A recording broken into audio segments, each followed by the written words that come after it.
as you can see behind us, spreading some slurry, or going to attempt to get some slurry out. Yeah, we've got quite a bit of slurry to do over the coming couple of days. We've got just over 50 acres to do all together between silage ground that we got cut on in last week, so we've to try and get the slurry out on that, and then we also have some grazing ground that we want to do. So yeah, it's probably one of the last big slurry spreads that we're going to have to do over the year. The rest will all be in smaller amounts, so it'll be nice to get it done and dusted out of the way. Putting on about 1,800 gallons per acre. It's just less than 2,000 gallons. The slurry is quite watery kind of slurry. It's slurry that we got drawn in from it came from a digester, so it's quite black in appearance. You'll see it when we get the drone up later on. You'll see it. It's quite going down quite black, and it's quite watery, but it's good stuff. We've used it before, and it is really nice stuff. Yeah, what's been going on since last week, since the silage video? We got some hay made towards the end of last week. We mowed out our hay.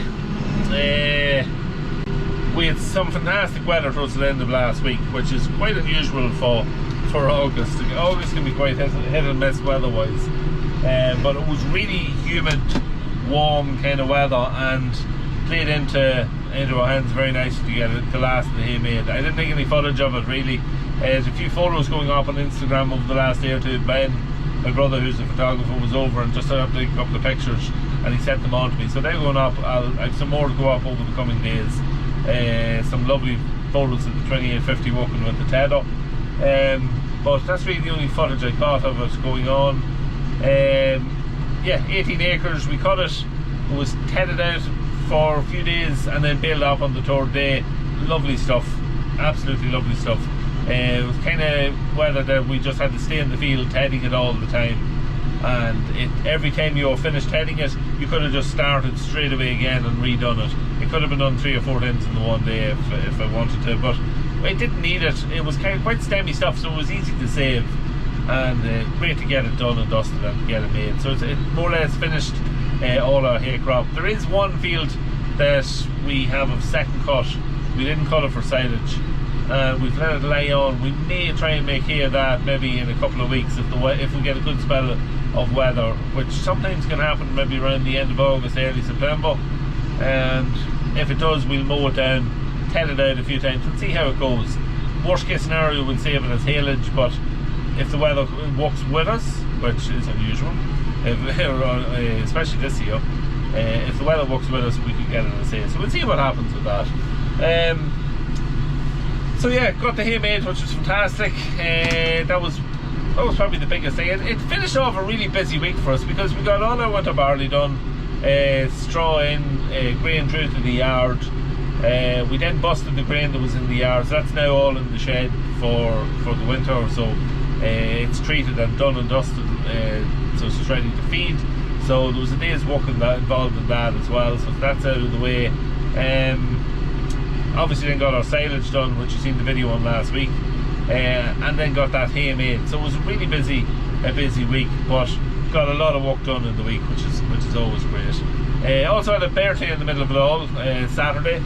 Hit the big 4-0 and didn't get a chance really to celebrate. We were working late on Saturday night because we made 130 round bales. We also made 400 small square bales, and they had to be loaded and taken in on the night because there was rain coming on Sunday. So there was no chance of doing celebrations for the 40th birthday on Saturday, so we had that on Sunday. But a huge thank you to everybody who sent me birthday wishes on different forms of social media over the weekend. Yeah, it was very much appreciated. I spent a couple of hours trying to reply back to everybody who sent me messages, but if I missed you, I'm sorry I missed you, but thank you very much for all the birthday wishes. They're very much appreciated. So yeah, that was that. So yeah, busy week, and a good end to it as well. So that's really it. Right, so I'm going to send the drone off now, try and get a bit of footage of us spreading some slurry, and yeah, we'll come back at the end and see how we're getting on.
So here's something a little bit different, if you like. Notice it just when I was pulling into the field before I took the drone footage. Just some deers in the field across the way. It's a field we cut hay off a little bit earlier in the year. They were out grazing on the nice fresh grass. It's not the first time I've seen them here. I've seen them here before, and I just thought I'd send the drone over and just get a wee bit of footage of them. Now, they didn't really know what to make of the drone when they seen it coming. They weren't actually sure whether I was going to attack them or what. At one point I actually thought that one of the deers was going to spring up and hit the drone. She kind of jumped towards it a little bit, but yeah, nice to see them there. Not sure where they come from. Usually I think they're ones that broke out from the wild, and they kind of live in, there's a little planted area with trees in it, just the far side of the little drain that's in this. So yeah, they just run back in there and they finish up, and it's nice to see. So well on with this field now. At this stage we've got a small area. You can see actually this black line is one side and this black line is the other, so there's two widths right up the field. One load now will finish it in the morning, but kind of, well, I didn't forget about it, but I didn't get over to get it moved. At one point one of the trailer's doors was left open and we lost a bit of grass here in the middle of the field, so I'm going to have to come over to the teleporter in the morning and try and move that out of the way, just so I can get the job finished. So anyway, so that's us for this evening's video. Hope you enjoyed it. Just basically the Slurry video. Good to have the silage ground more or less done. One load in the morning will get us finished, and we can move on to the grazing, which is what we want. You notice that there's a bit of touch of the Donald Trumps about me. I'm a bit on the orange side, but it's because there's the interior lights on here so you can see me. Otherwise it'll be just pitch black dark. It's a little after 9:30, and yeah, it's nearly dark outside, but it's the time of year for it. It's only going to get darker from here on in as the weeks go by. Yeah, so later in the week, as I say, I will be doing some topping. Going to take some footage of that and just show how and why we do it. We'll talk about it a little bit, why we do it, and the kind of job that it does on the ground afterwards, and how it leaves it. Also going to do a cow and calf video. Haven't done an update on cows and calves in ages, so it's a couple of months at this stage, so you should see a huge difference in the size of the calves now at this stage. They're doing very well. Yeah, so I'll do a video on that, a bit of a cattle video that hasn't been done. It's been all machinery for the last couple of months. It's what gets the views on YouTube. You always get more views with the tractor videos, but it's nice to keep a little bit of a mix and show what you're doing with the cattle too. And there will be more of those then as the year goes on and the cattle comes inside and we start working at the cattle. I'm going to try and do a bit more on them than I have been doing in the last year or two. So yeah, that's something just to look forward to as that happens. But yeah, that's basically it. Hope you enjoyed the video. Don't forget to hit the sub button if you're not already a subscriber. Like the video, share the video, do whatever you have to do. Comment down below as well. If you have any questions, drop them below. I do try to get back to everybody, as you know. Sometimes if I'm busy I can't get to everybody. I can't reply to, but I'll try to. And yeah, that's basically it. I'll see you all later in the week. Hope you have a good week, and we'll see you Thursday or Friday.